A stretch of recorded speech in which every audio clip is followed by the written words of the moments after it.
You can't let her touch the will, Maya whispered. Marcus Bennett froze mid-step, the polished oak floor creaking beneath his feet. Could a child's warning unravel a sinister plot? For a second, he wasn't sure he'd heard her right. His hand was still gripping the handle of his leather briefcase, his mind already halfway through the board meeting he was about to attend. He turned slowly. What did you just say? His voice was sharper than he intended. Maya stood there in her socks and oversized school sweatshirt, barely reaching the brass doorknob behind her. Her curls were still messy from sleep, her dark eyes wide but unflinching. I saw her, she said. Miss Sabrina, she opened your safe. She took pictures of the will. Marcus blinked. What are you even talking about, Maya? The name came out more like a sigh than a question. He ran a hand through his graying hair, irritated, impatient. You shouldn't say things like that. But I saw her, Maya insisted. She was in the study last night when I came down for cereal. Maya, stop. His voice rose. Enough.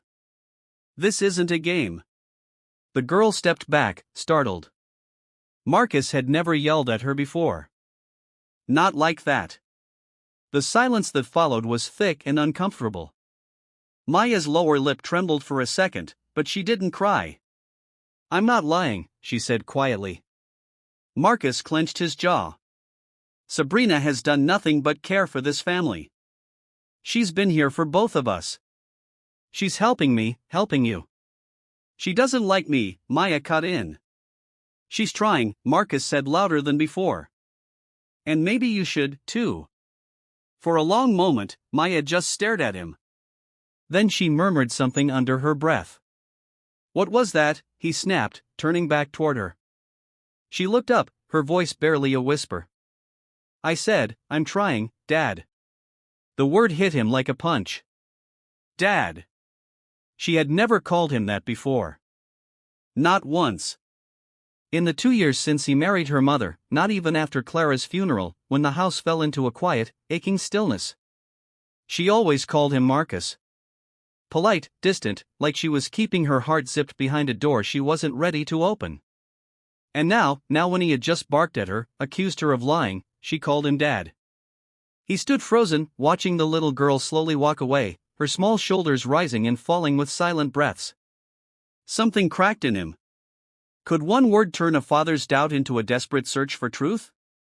Later that night, after Sabrina had gone out for her evening sound bath session, Marcus found himself standing in the study alone. The house was dark except for the brass lamp that cast a warm pool of light on the desk. He stared at the safe. He hated himself for doing it. He opened it. The will was still there, still sealed, but something wasn't right. The envelope felt stiffer than he remembered. Newer. The paper inside. Was it glossier? He couldn't be sure. He set the document aside and sat down, rubbing his temples. A nagging voice echoed in the back of his mind.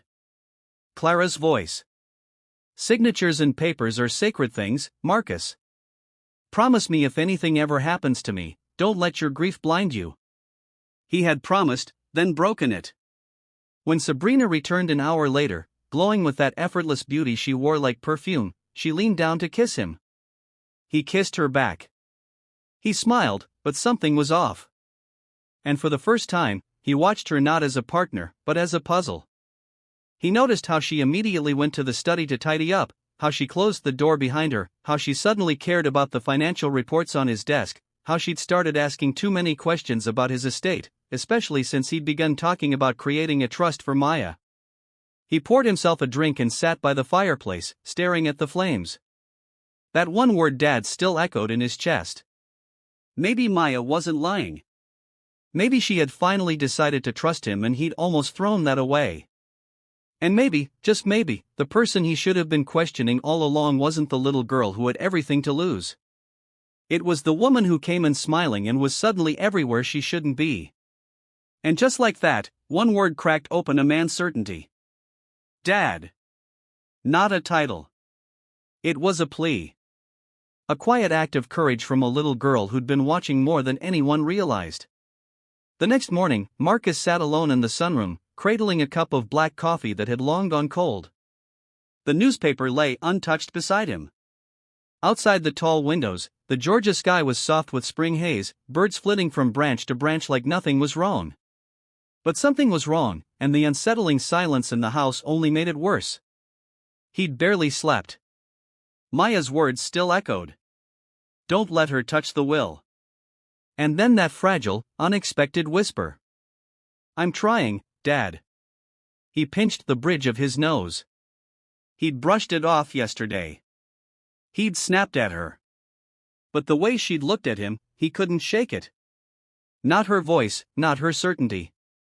And certainly not her eyes. Those were Clara's eyes.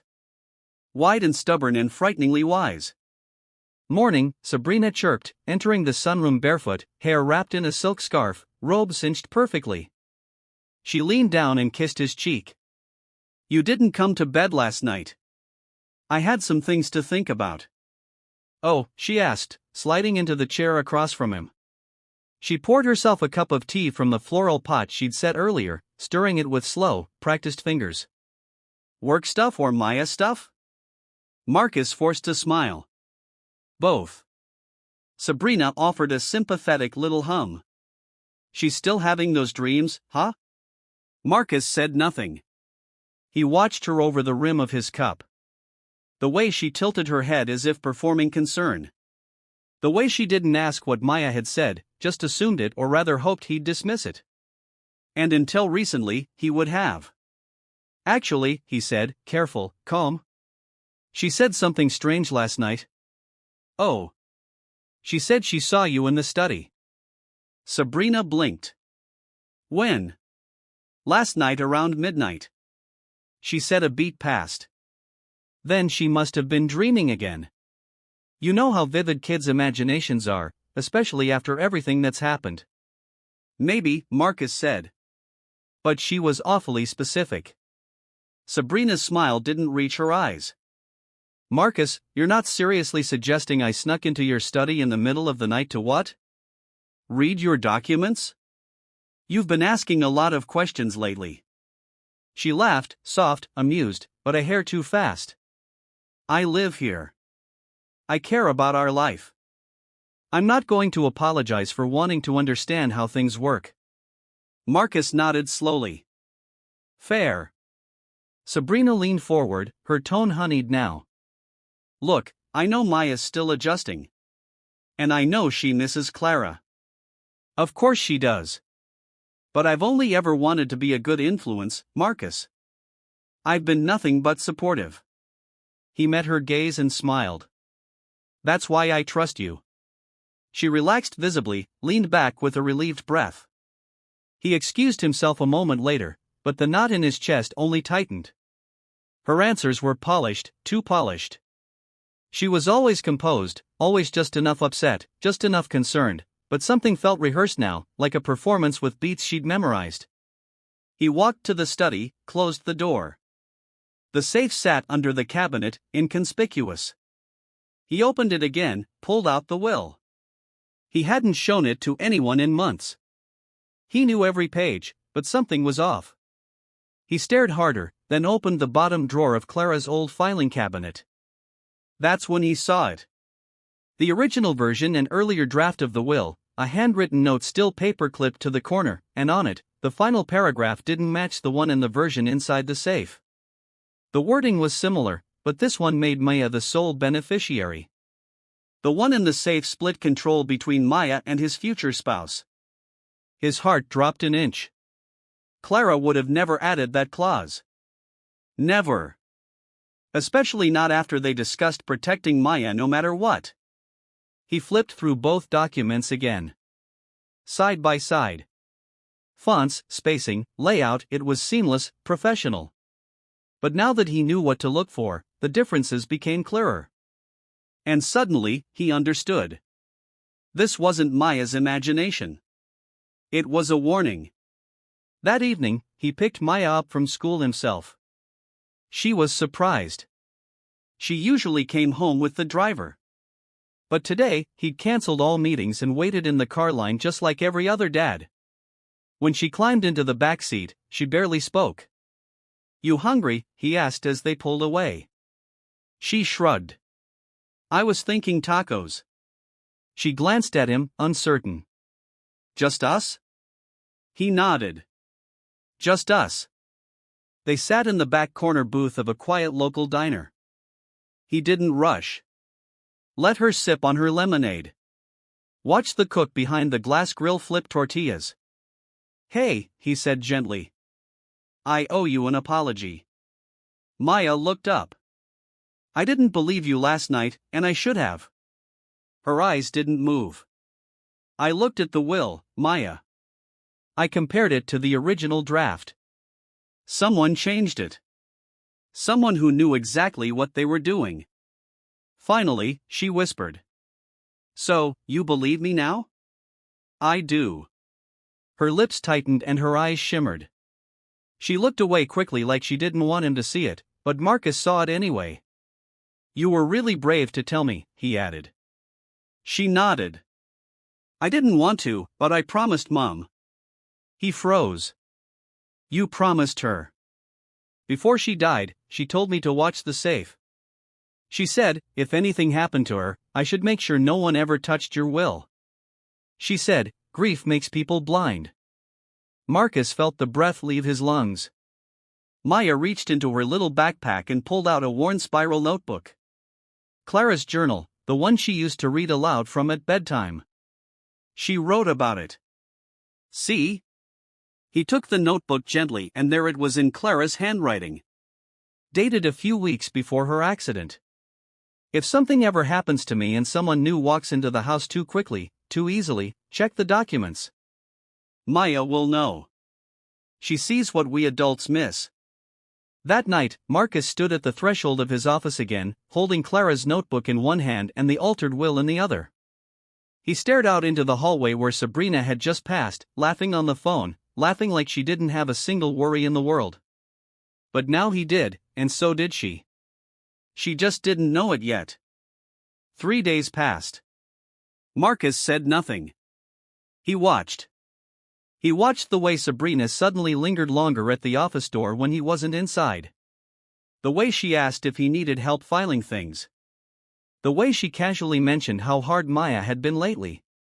How distant, how difficult. "She's still so troubled," she said once, stirring honey into her tea. "You know how children can twist things when they feel threatened by someone new." Marcus nodded, smiled faintly, but inside he catalogued every word. By the 4th morning, he called Louis Carter. Louis had been Clara's attorney and friend for over 2 decades. A widower in his 70s with a sharp mind and slower feet. He arrived at the Bennett estate just after lunch, stepping out of his Navy Lincoln with a worn leather briefcase and a heavy coat that didn't suit the weather. Maya greeted him on the porch. "Uncle Louis," she said softly. His smile was immediate and warm. "Your mother would have been proud of you, young lady." He meant it.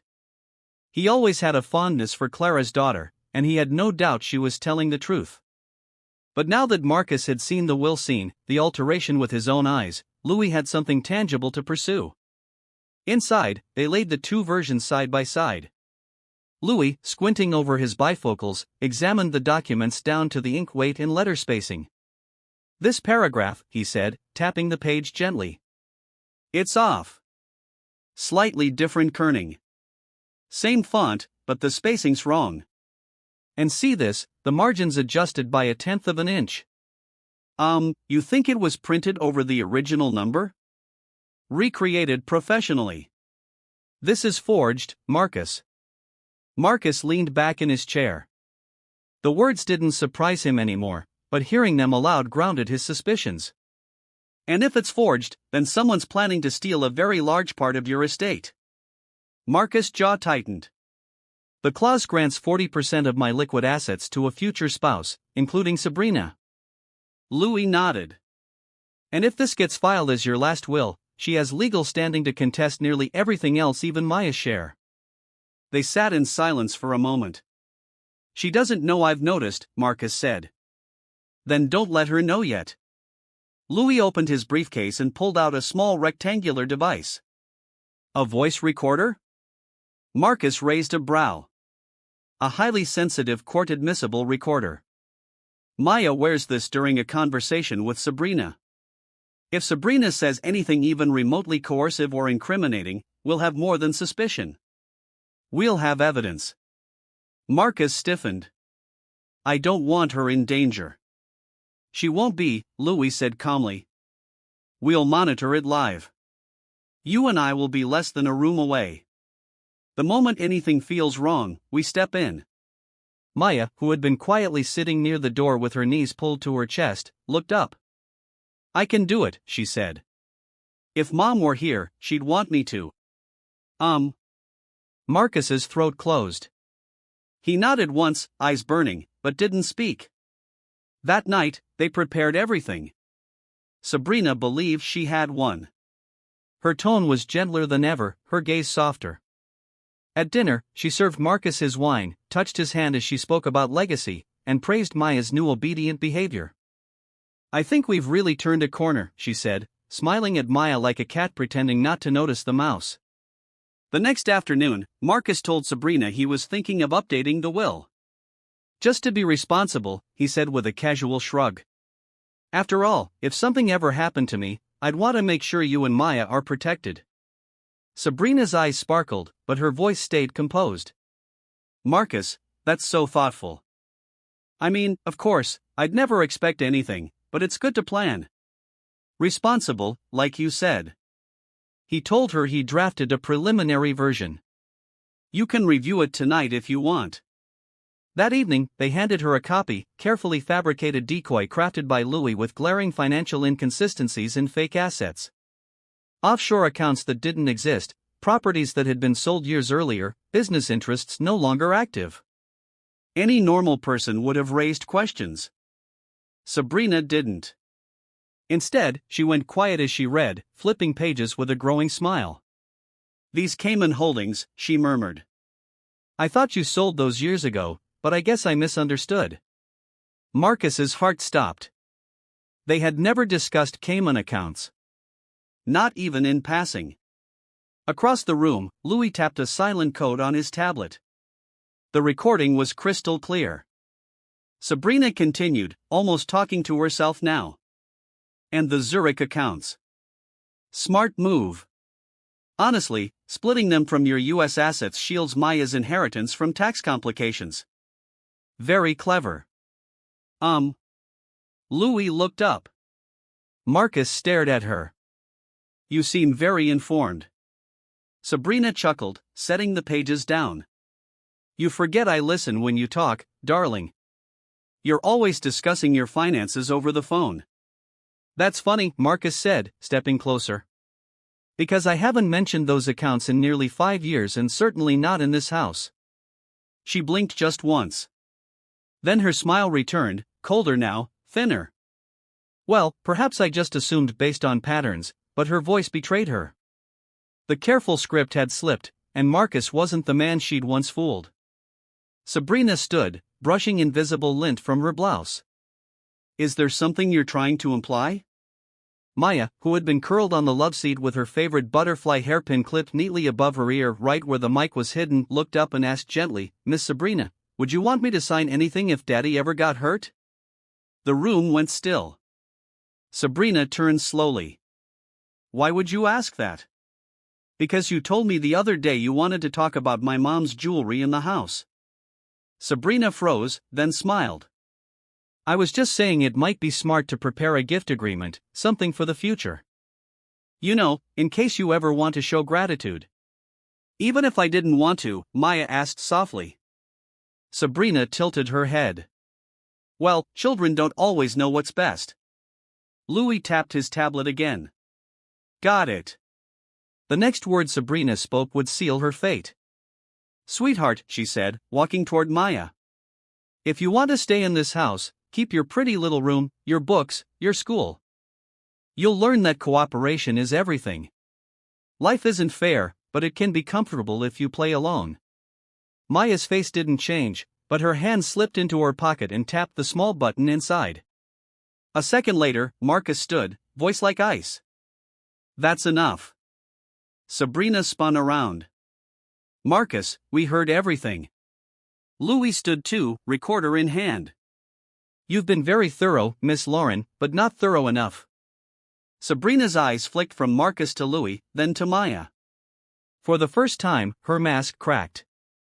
You little brat, she hissed. You have no idea what you've just ruined. And Maya, calm, steady, looked her straight in the eye. No, I saved what my mom promised to protect. Sirens echoed down the road. Sabrina's eyes widened. She turned toward the front door, but Marcus was already there, waiting, and this time he wasn't grieving. He was ready. The red and blue lights cut through the dusk like warning flares, painting the white columns of the Bennett estate in urgent pulses. Two black SUVs rolled up behind the patrol car, tires crunching the gravel with ominous purpose. The moment the front door swung open, Sabrina froze on the threshold, her face drained of color. Miss Sabrina Lorne, the lead officer asked, stepping forward with calm authority. We have a warrant for your arrest. You're making a mistake, she spat. Her voice, once sweet and measured, had curdled into something sharp and frantic. This is a misunderstanding. I'm a guest here. Marcus stepped beside the officer, his arms crossed, the expression on his face a mask of stone. No. You're a predator and you walked into the wrong house. Sabrina tried to retreat, but two agents from the Financial Crimes Division blocked her path. Ma'am, don't resist, one of them said. We suggest you come quietly. Marcus, she pleaded now, voice switching again, reaching for the softer tones that once disarmed him. You know me. I've loved you. I've cared for your daughter. You can't let them do this to me. But Marcus didn't flinch. He simply nodded at the officer and whispered, Take her away.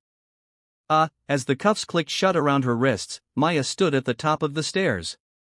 Clara's law journal clutched tightly in her arms. Her small frame was tense, but her eyes never looked away. She didn't cry. She didn't run. She watched. And in that moment, Marcus knew his daughter had crossed some invisible threshold. She wasn't just a little girl anymore. She was something stronger. The officers led Sabrina out as she screamed about lawyers and false accusations. But it was no use. Everything had already been recorded. The audio file had already been sent to the Federal Investigation Unit, and Louis had already forwarded the altered will and Clara's handwritten version to the state attorney's office. In less than an hour, the house was quiet again. Louis sat in the study, sipping warm bourbon from the glass Clara used to keep on that same desk. Marcus leaned against the fireplace mantel, eyes fixed on the framed photo of Clara. She was laughing, the picture caught mid-burst, arms wrapped around a younger Maya. She played it smart, Marcus murmured. Too smart. Louis nodded. She's done this before. That much is certain. He reached into his briefcase and retrieved a thick folder.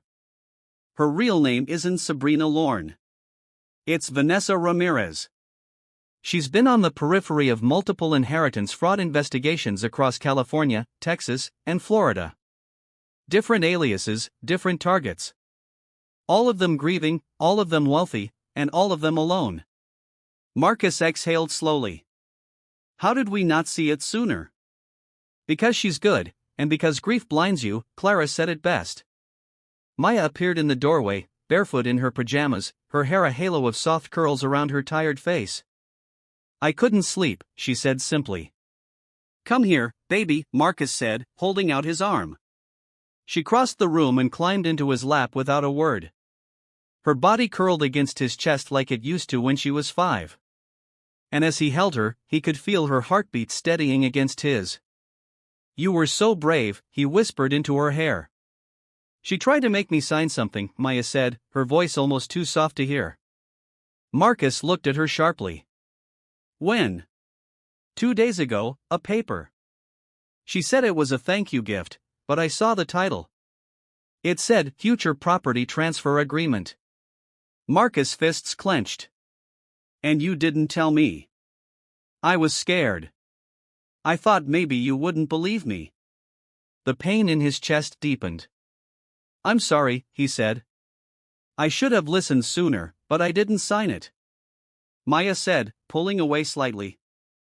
I told her mommy said I wasn't allowed to sign things I didn't understand. Then she got really mad. Said I was being ungrateful. Said I'd end up in boarding school. Louie's face darkened. We'll make sure the detail is included in the charges. What'll happen to her? Maya asked. Marcus met Louie's gaze. She'll go to court, Louie answered. And with the evidence we have, she'll be prosecuted not just for fraud, but for attempting to coerce a minor. She won't hurt another family again. That night, Marcus sat beside Maya's bed until she fell asleep. He watched her eyelids flutter, her hand still holding on to Clara's journal like a shield. When he finally stood to leave, he paused and whispered, "We kept her promise, sweetheart." He turned off the light and closed the door quietly behind him. The following week was a blur of police interviews, legal appointments, and media inquiries.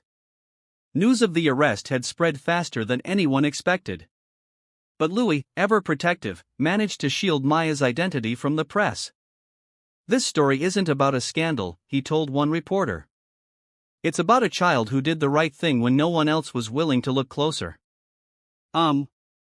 Marcus spent hours combing through his financials, ensuring nothing else had been compromised. Every account, every document was double-checked. Sabrina had been precise, but not perfect. She hadn't yet filed anything legally binding. Her timing had been off by mere days. It could have been so much worse. The biggest surprise came the following Friday. Marcus received a letter mailed anonymously with no return address. Inside was a simple note typed on ivory paper. She's done this before. You're not alone. Thank your daughter for stopping her. Also enclosed were photocopies of other wills from across 3 states with matching clause insertions, similar fonts, and identical spacing discrepancies. Marcus handed the envelope to Louie, who handed it straight to the authorities. I have a feeling, Louie said. We're not the only ones this little girl just saved. That night, the house felt still for the first time in months. Maya sat beside the fireplace, flipping through her mother's journal. Marcus poured them both mugs of cocoa and sat on the rug beside her. Daddy, she said, testing the word again. He turned toward her. I want to be like Mommy. I want to help people who are being tricked, people who don't see it yet. He smiled, eyes stinging again. You already are, Maya. And somewhere in the quiet warmth of the firelight, in the echoes of everything they had survived, Marcus knew they had faced darkness. Yes, but they had come through with something more powerful than relief. They had come through with purpose. 3 weeks later, the house no longer echoed with unease. The scent of fresh paint lingered near the study, where Marcus had repurposed the room into what he now called Maya's library. Her mother's law books were arranged neatly on the shelves. Beside new volumes, Marcus had ordered legal basics, books on fraud prevention, and stories of young heroes who stood for truth. In the center of it all sat Maya's small desk, a hand-me-down from Clara's old law office, now perfectly sized for an 8-year-old girl with oversized dreams. Maya sat there now, quietly flipping through a book titled Rights of the Child in Modern Law, her fingers tracing under every word. She wasn't reading for school anymore. She was reading because she wanted to understand, to be ready. Dad, she said without looking up. Why do some people smile when they're planning something bad? Marcus paused from where he stood organizing papers nearby. Because they think they've already won, he said. Maya nodded slowly. Sabrina smiled a lot. She did, he admitted. She looked up. But I smiled too. And I mean it. I know, Marcus said softly. That's how I know you're different. That afternoon, Louie stopped by with news. I spoke to the U.S. District Attorney's Office, he said, easing into the kitchen chair. They're filing federal charges, not just fraud, conspiracy, multiple counts. It's going to trial. Marcus looked up from his coffee. Will Maya have to testify? Possibly, Louie replied. Though they're hoping the audio recordings and the forged will are enough, but they've asked for something else, something Maya can give without sitting in a courtroom. Maya appeared in the doorway holding her notebook. Is it about the victim statement? Louis smiled. You've been reading again, haven't you? She nodded. I want to help the other kids. The ones Sabrina hurt before me. We'd like you to write something for the sentencing, Louis said gently. A letter from your heart. They'll read it in court. That night, Marcus sat across from Maya at the kitchen table while she scribbled, erased, and rewrote. The lamp glowed above them, casting a halo of golden light onto her journal. Clara would have loved this scene, he thought. Their daughter so brave, so determined, writing her truth. It took 2 hours, 3 crumpled drafts, and a 4th cup of cocoa. But when Maya was done, she handed it to Marcus without saying a word. He read silently, heart heavy with pride. To the judge, my name is Maya William, and I'm 8 years old. I used to think that adults always knew when someone was lying, but now I know that sometimes kids see things first. Miss Sabrina said she was helping us, but really she was trying to take my mom's promises away. She scared me and tried to make me sign a paper I didn't understand. But I remembered what Mommy told me, never sign something just to make someone happy, especially if it doesn't feel right. Now I want to help other kids like me because no one should be scared in their own house and no one should lose what someone they loved left behind. I hope this letter helps you understand what she did and why it mattered. Maya. Marcus folded the letter slowly and kissed the top of her head. Your mom would have been proud of you. I know I am. The following week, Marcus and Maya sat quietly in the courtroom gallery. They were behind the prosecution table where Agent Lin from the FBI nodded to them in greeting. Louis was present, too, wearing his most formal tie dark blue with subtle gold stripes. Maya held his hand tightly. When the judge read Maya's letter aloud, the courtroom fell into a hush. Even the defense attorney stopped scribbling. A few people in the gallery wiped away tears. Across the aisle, Sabrina, in a beige jumpsuit and shackled at the wrists, didn't look up. For the first time, her face carried no expression at all, no smile, no calculated tilt of the head, just a blank stare at the floor. The judge's voice was clear, firm, and reverent. Miss William, this court thanks you for your courage, your clarity, and your commitment to justice. What you've shared here today will help protect others. Your words matter. Outside, as the trial adjourned and the media swarmed beyond the barricades, Marcus kept a protective arm around Maya. They slipped quietly into Louis's car and rode away from the courthouse, windows rolled up, the world locked out. That evening, Maya sat once again in her library.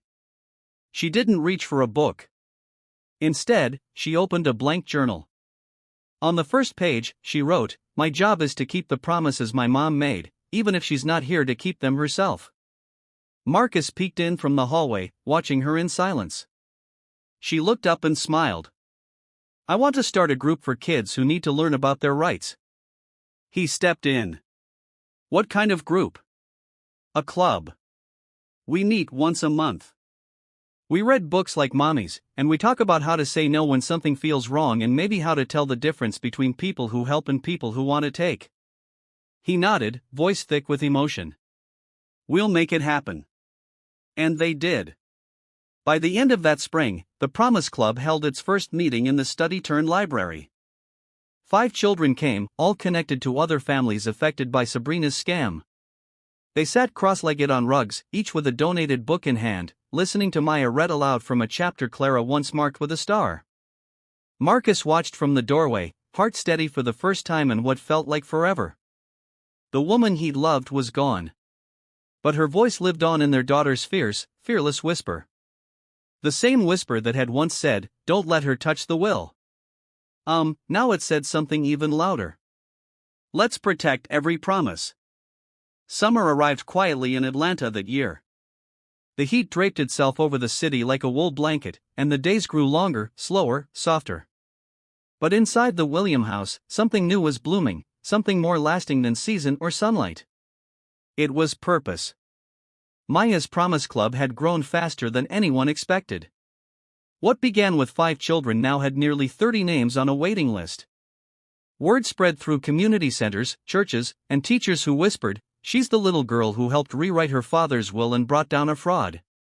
Parents, once wary, now called Marcus with hope. Some even asked if they could volunteer. Marcus found himself busier than ever, not with board meetings or acquisition talks, but with coordinating snacks, printing handouts, and screening every volunteer who entered their home. Background checks, he'd say flatly when Louis raised an eyebrow. If I'm going to open my doors to children again, there won't be a single shadow I didn't check. Every Wednesday afternoon, the study would fill with young voices. Maya would lead discussions, reading aloud from books, then asking questions that made even adults pause. What does it mean to feel safe? How do you know someone's telling the truth? Why do some adults act like they own your story? The children would answer shyly at first, then boldly. One afternoon, as Maya finished reading a passage on the importance of guardianship, a little boy raised his hand. His name was Jeremiah, and he'd been silent through 3 meetings. My mom signed something, he said. But then this man came to our house and took our car, said, we gave it to him. Marcus, who'd been sitting quietly by the door, leaned forward. Did your mom know what she signed? Maya asked gently. Jeremiah shrugged. She cried a lot after. Said she never would have done it if she'd known. Maya reached into her backpack and handed him a small laminated card. This is a checklist, she said. My mom made it and Daddy updated it. Every time someone asks you to sign something, you show this to them first, and if they get angry, you walk away. Marcus swallowed hard. It was the first time she'd said Daddy in public. After the children left, Louis stopped by. He stood by the window watching the sun dip low over the backyard where Maya and Jeremiah now drew with sidewalk chalk. She's not just teaching, Louis said. She's healing. I think, Marcus said slowly. She's leading. The silence stretched between them. You're still not going back to work, are you? Louis asked. Marcus shook his head. No boardroom, no planes, no press interviews. Not yet. Louis tilted his head. You're a billionaire, Marcus. You could be building empires. I am, he replied, voice quiet but steady, just not the kind that's made of glass and steel. That night, Marcus sat in his room, staring at the old wooden box he hadn't opened in over a year. Clara's journals, her writing, part legal, part lyrical, had always amazed him. He opened one and flipped to a page marked with her handwriting in bold ink. Our daughter's voice will be her armor. He ran his fingers over the ink. In the weeks that followed, Marcus took Maya on long walks. They'd visit Clara's favorite spots, the botanical gardens, the used bookstore on Peachtree, the overlook above the Chattahoochee River. One morning, while sitting beneath the rustling trees, Maya asked, Do you think Mommy knows what we're doing? Marcus looked at the sky for a long time. I don't know what I believe about heaven, he said. But I believe she hears you every time you speak with truth. Maya smiled, her face tilted toward the wind. Then I want her to hear this. I'm not scared anymore. And he knew she meant it. One Saturday, a letter arrived. The return address was from a correctional facility in South Georgia. Marcus opened it in the kitchen, Maya sitting nearby peeling oranges. It was from Sabrina. The handwriting was too neat, too measured. Marcus, I've had time to think more than I ever wanted. I'm not asking for forgiveness. I just wanted you to know what I did. It started with fear. I was scared of losing what little power I had left. But I took something that wasn't mine. And I tried to take Maya's future, too.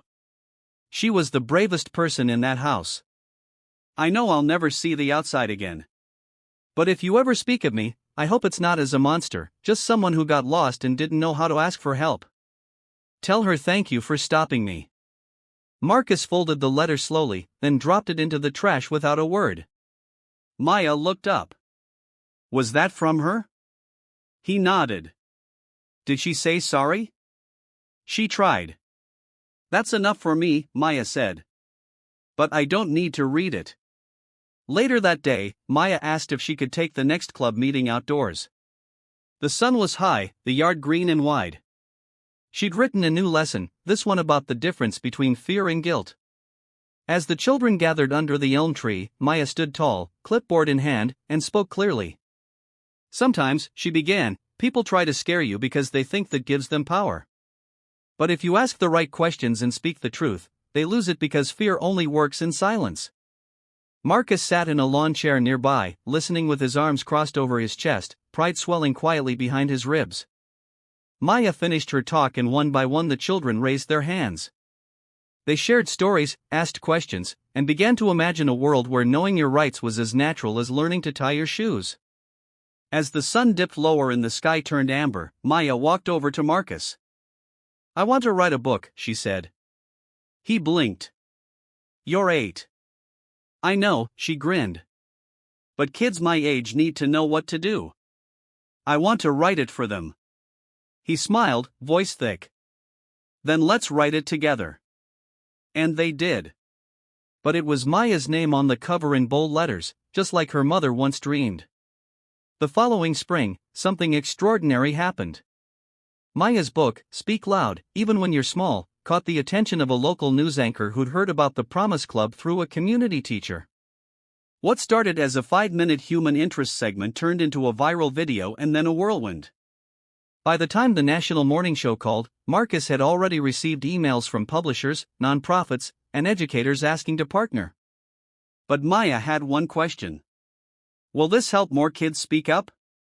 When the producers said yes, she agreed to appear. The morning of the interview, Marcus stood behind the camera crew as Maya sat on a stool, her feet swinging above the floor. The lights were hot. The host was kind. But the first question, how did you know to say something about the will, still made Maya pause. She looked over at her father. He nodded gently. I just listened to my belly, Maya said. It got all tight when she smiled like that. I didn't know what it meant, but I didn't like it, so I said something. The host smiled. And what happened after that? I think I helped my dad remember who he is. That answer broke the internet. Overnight, Maya became a voice for children's legal awareness. But Marcus was cautious. He declined every offer that didn't align with Clara's original vision. He turned down 2 reality show proposals, 3 book deals that demanded more drama, and a speaking tour. She's 8, he kept reminding people. She's not a brand. But it didn't stop the momentum. Nonprofits from DC and California reached out asking if they could adopt Maya's checklist. A state senator from Georgia even proposed Maya's Law, a bill requiring that all legal documents signed on behalf of minors include a certified guardian advocate. Marcus met with her privately, and after a long conversation, he agreed to support it publicly. At the press conference, Maya stood on a small step behind the podium. The microphones were taller than she was. Kids don't always know the words, she said clearly. But we know when something's wrong. This law helps adults listen when we speak. The bill passed the House with bipartisan support. That night, back at home, Marcus grilled chicken on the deck while Maya ran barefoot across the lawn. Louis was there, too, leaning against the railing with a glass of lemonade. You ever think this would be your life? Louis asked. Marcus glanced over. Not in a million years. You miss it? Louis pressed. The old life, the boardrooms, the deals. Marcus thought for a long time. I miss the clarity. Business has rules, but this fatherhood, community, rebuilding trust, this is all hard work. Messier, but deeper. Louis clinked his glass. To Messier, to deeper, Marcus replied. That evening, as Maya settled into bed, she called him in. Daddy, she whispered. Can we talk about Mommy? Marcus sat at the edge of her bed. Of course. Do you think she would have liked what we're doing? He smiled. She dreamed it before we did. Maya rolled to her side. I remember her voice, soft like when you read me stories. But when she was mad, it got quiet, not loud. That's true, Marcus chuckled. Her silence was sharper than yelling. Maya's voice dropped. Do you think she knew Sabrina was bad? Marcus didn't answer immediately. Then he said, I think your mother saw through more people than I ever could, but sometimes knowing something and being ready to act on it aren't the same thing. My old liked me when I knew, but didn't have the words yet. He leaned over and kissed her forehead. Exactly. She was asleep before he reached the door. In the weeks that followed, Marcus and Maya visited other cities, quiet trips. Not flashy. They spoke in schools, met with advocacy groups, and helped train guardianship volunteers. Marcus handled logistics. Maya led conversations. Every child she met walked away with a laminated checklist and a sense that someone believed them. But one night in a Detroit hotel room, something changed. Maya woke from a dream, eyes wide, heart pounding. Marcus rushed to her side. What is it? He asked, kneeling beside her. She clutched his arm. She was there, Sabrina. In the dream, she said she was sorry, but then tried to take the paper from me. Marcus pulled her into his arms. It was just a dream, but it didn't feel like one, she whispered. They returned to Atlanta the next day. That night, Marcus pulled out the last envelope Clara had left. He'd never opened it, not even when she passed. Her handwriting was on the front, for when she asks about the darkness. He sat with Maya in the study, unfolded the letter, and began to read. Clara's words were measured, deliberate, but full of warmth. Sweet girl, sometimes people hurt us not because they're monsters, but because they've forgotten they're human. They forget how to listen or how to love, but your voice reminds them. Never be afraid to speak truth, even if it shakes the ground under your feet. Maya cried quietly, head on his shoulder. Marcus didn't say a word. He just held her. And that's how the 7th chapter of their story closed. Not with applause or headlines, but with a letter, a dream, and a father's promise. That no matter how many people listened, he'd never stop hearing her first. A few weeks later, Marcus received an invitation that surprised him more than any before. It came not from a media outlet, not from a non-profit, but from the very law firm that once tried to pressure him into finalizing his will with Sabrina in the room. The email was formal, crisp, with language that tiptoed around liability, but it boiled down to this. The partners wanted to meet Maya. Why? Marcus asked Louis, reading the email aloud at the breakfast table. Because she scared the hell out of them, Louis said flatly, sipping his coffee. And maybe because they want a clean conscience. Maya looked up from her oatmeal. Will they say sorry? I don't know, Marcus replied. Would you want to go if they don't? She didn't answer right away. Then, I want to see their eyes when I ask my question. What question? The one that's been stuck in my chest since the beginning, Mia said quietly. Why didn't anyone listen sooner? 2 days later, Marcus walked with Maya into the marble lobby of Daw, Kerr, and Bell. The same receptionist was there. She flinched when she saw them. The meeting took place in a glass conference room. 5 senior partners were seated. All white men in dark suits. One woman with stiff posture and red lipstick. Maya, in her navy cardigan and white sneakers, looked impossibly small next to them, but she walked in like she belonged. Marcus let her lead. Thank you for coming, one partner began. Don't, Maya interrupted, her voice calm. Not yet. Silence. She climbed into the chair across from them, feet dangling. You knew something was off that day. You saw me shaking. You saw my daddy confused. You saw her talking too fast. You all knew. None of the lawyers spoke. Why didn't you say something? The red-lipped woman cleared her throat. Miss William, legal proceedings often I'm 8. You don't have to make it sound fancy. The silence thickened. One of the older men, Mr. Bell himself, finally folded his hands. You're right. We failed. We thought we were protecting the firm, but we forgot to protect the truth. That's why we asked you here. He slid a folder across the table. Inside was a full audit emails, call logs, even internal memos questioning Sabrina's sudden influence. Marcus read it quietly while Maya waited. We're making this public, Mr. Bell added. And we're stepping down. Maya blinked. All of you? Belle nodded. Marcus looked up, astonished. Why now? Because if a child could see what we didn't have the courage to name, Belle said, then maybe she deserves to help shape the world we're leaving behind. As they left the building, Maya tugged Marcus's hand. I feel light. That's what truth does, Marcus said. Even when it's heavy, it sets you free. Back home, the mailbox overflowed. Letters from kids, parents, judges. One from a retired social worker in Wisconsin who said, I wish I had your courage when I was your age. Another from a young girl in foster care. I thought no one would believe me, but now I know someone might. One letter stood out. It was handwritten in a shaky but familiar cursive. Sabrina. Marcus stared at it for a long time before opening it. Marcus, I don't expect forgiveness. I don't deserve it, but I need you to know I remember the night Maya spoke. I remember her eyes. And for the first time in years, I saw something I couldn't ignore. My own reflection in her disgust.